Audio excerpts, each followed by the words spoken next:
Hey, this podcast holds nothing sacred. This is Life, Tech, and Sundry. And what is Sundry? It's our experiences put in a melting pot to the internet. So join us on this wild ride called the LTS Podcast. Follow us at LT Sundry on Twitter, LTS.pod on Instagram, Life, Tech, and Sundry on YouTube, and all your favorite podcast distribution services. Stay frosty. Okay, so there's an underground competition. Call it an invisible war, if you will, happening right now over who actually owns your words and, of course, your wallet. Let's paint a picture here.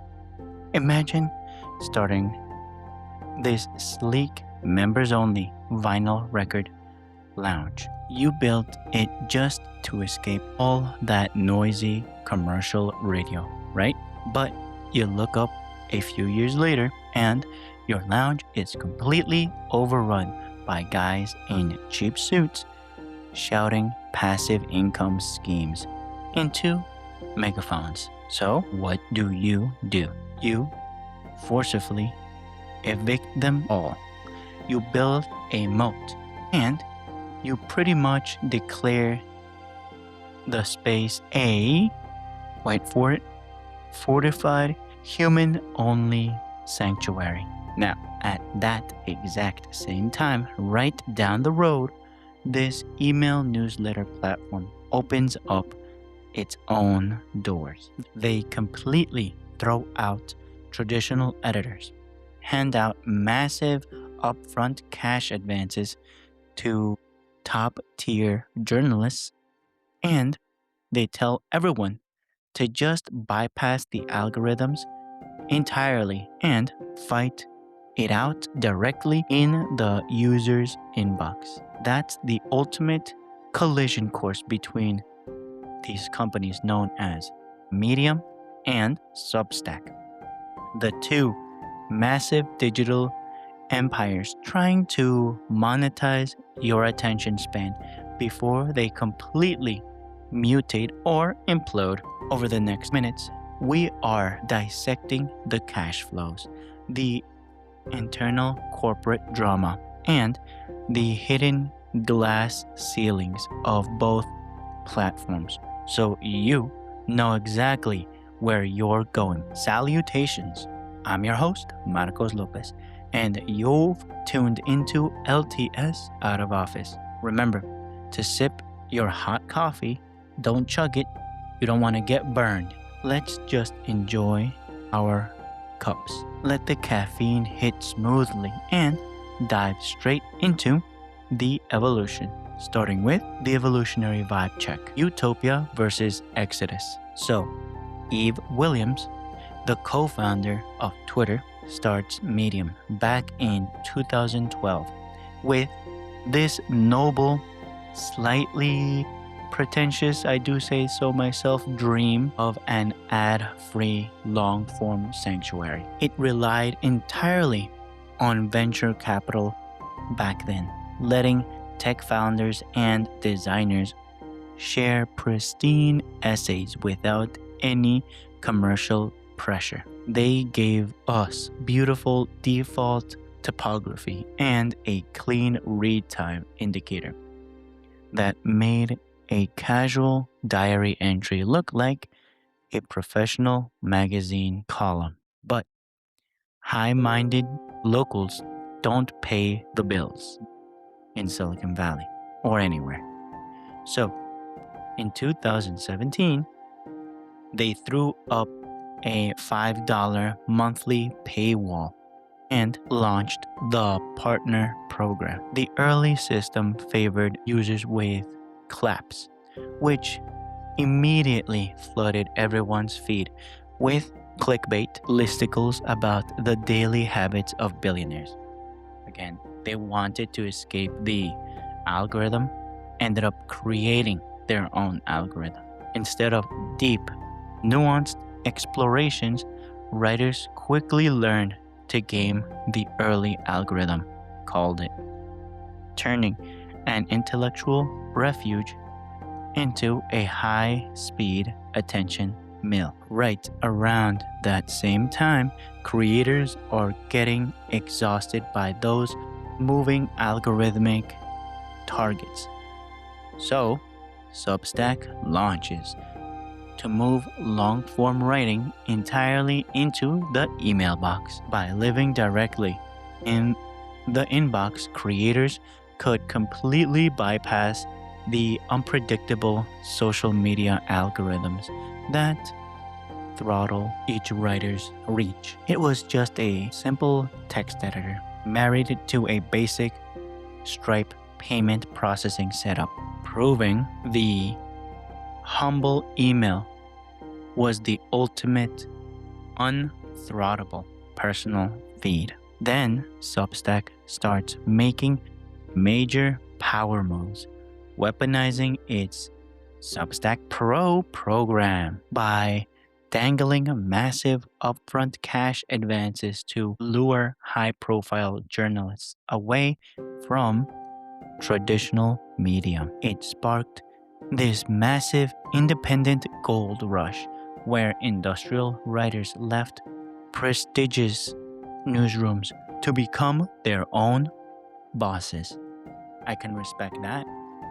No shame there. Traditional media gatekeepers suddenly lost their leverage when marquee commentators realized they could make triple their old salary writing directly to their fans. So, we have to ask the real question here. Are we actually democratizing independent media, or are we just creating a new class of digital feudal lords where only the most established legacy voices can actually pay the rent? The casual indie writer frequently gets crushed under both models, leaving the middle class of the creator economy completely stranded. But to be completely fair to both sides, they achieved something incredibly rare by successfully normalizing the principle that internet users will actually pay a premium subscription for high-quality human thought. They proved long-form journalism wasn't killed by short-form video. It was just starving for an environment that didn't treat reading like a low-value click mill. Then you have the platform economics. One more again. The platform economics. Centralized pools versus niches. Now, independence and structural design are great for the soul, but raw idealism doesn't pay the monthly studio rent. Amen.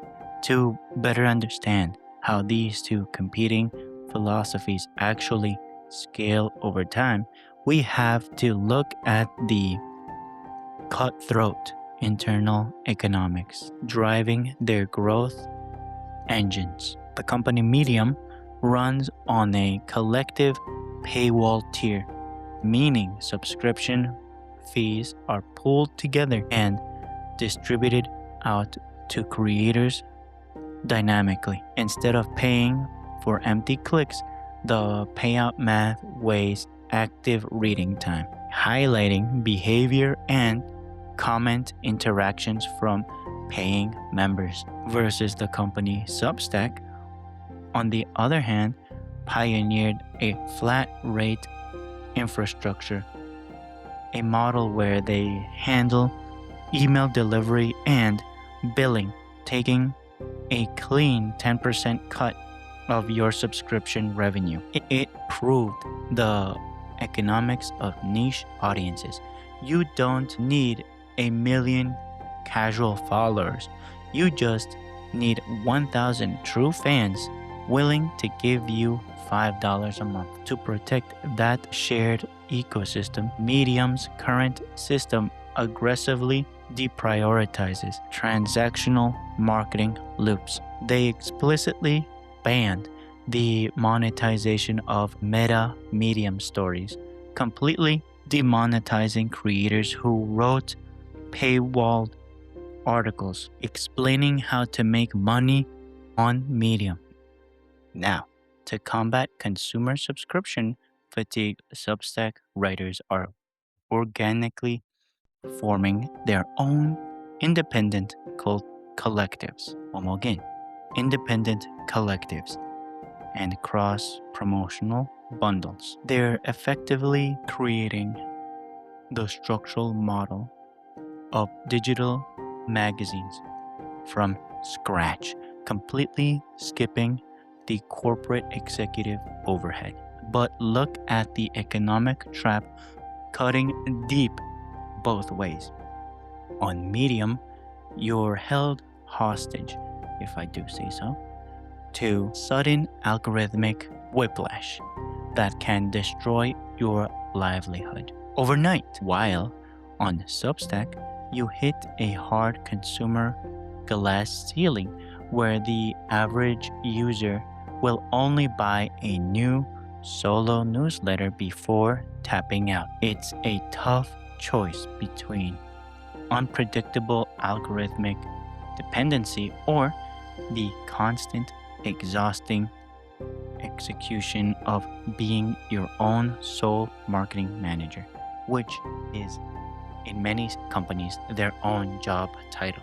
You'd have to wear many hats. To be completely fair to Substack though, just trying to be fair to Substack, they built one of the most creator-friendly business models in existence by giving the writers total, uncompromised ownership of their intellectual property and mailing lists. If you decide to just pick up and leave tomorrow, you take your entire customer base with you. A level of sovereignty that centralized social media giants would never allow. And then you have, of course, pitfalls and drama. The defensive fortress versus the echo chamber. But building the infrastructure for a direct economic connection is only half of the battle. When you remove the traditional editors, remove the advertisers, and open the gates to absolute independent freedom, you inevitably invite intense cultural drama, platform pitfalls, and systematic identity crisis. Medium's biggest historical pitfall was the massive period of corporate whiplash where management grew embarrassed by indie clickbait and spent millions hiring legacy journalists to launch glossy in-house digital magazines. The expensive experiment failed to scale, completely alienating indie writers before Medium abruptly laid off the entire editorial staff in 2021. Meanwhile, Substack's minimalist approach to moderation champions absolute free speech, turning the platform into a sanctuary for controversial figures exiled from mainstream networks. This has sparked intense internal culture wars, with prominent writers frequently staging mass migrations to alternative platforms in protest of Substack profiling and profiting off fringe ideologies. With the massive explosion of generative AI content farming, Medium underwent an aggressive algorithmic overhaul to completely reject synthetic text and protect its partner payout pool.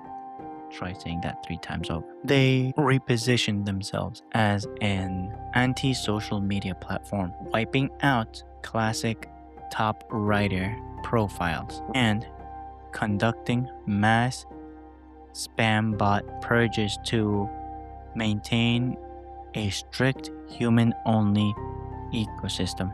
Because Substack historically did not possess a powerful, centralized algorithmic destination feed, discovery remains its absolute biggest structural pitfall. If a new writer signs up with zero pre-existing audience or an external marketing budget, they are effectively screaming into a completely silent digital void. Medium's extreme reliance on human creators to manually boost exceptional stories has created its own subjective glass ceiling where writing style compliance is heavily policed. If your essays don't fit the precise editorial aesthetic of manual curation teams, your organic reach is heavily throttled, turning the platform into a stylized echo chamber. To be completely fair to Medium's defensive strategy, their aggressive anti-AI curation stance is one of the few functional blockades preventing independent human writing from being completely drowned out by infinite machine generated noise. So, an unreliable slurry of SEO optimized garbage, creating a heavily guarded bunker for human perspectives is a necessary defense move by Medium. So, look, the evolution of Medium and Substack reminds us that in an internet increasingly overrun by synthetic, automated noise, genuine human perspective has become the ultimate premium luxury item. Medium is wagering its entire future on a fortified bunker of manual human curation, asking users to pay into a clean, collective ecosystem. Meanwhile, Substack is betting that the future belongs entirely to unmediated, direct creator sovereignty right inside your personal inbox. If this cross-platform deep dive gave you a heavy dose of platform paranoia, do me a solid, hit that subscribe button, share this briefing with a creator friend, and let me know in the comments or in the social media links, are you team centralized feed or team inbox? Producing these independent out of office shows takes a copious, clinically unhinged amount of caffeine, and tossing a few bucks in the buy me a coffee virtual tip jar is what keeps this studio lights running and the deep dive research moving forward. But remember, it's hot out there. You gotta stay hydrated. And do not forget to drink your water. Hold your sugar levels. Be careful with that. We're not young bucks anymore. So let's be mindful of it. Give me some jumping jacks, some burpees, something to keep that heart rate good and healthy. Because I want you for the long run. And honestly, neither of these platforms matter if the underlying infrastructure of the open internet collapses entirely under the weight of synthetic data.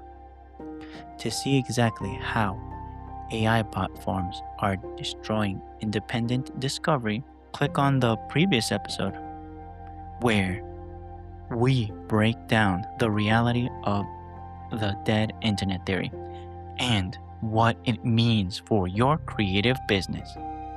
Stay human, stay frosty, watch out for those algorithmic traps, and I'll catch you right on the next episode.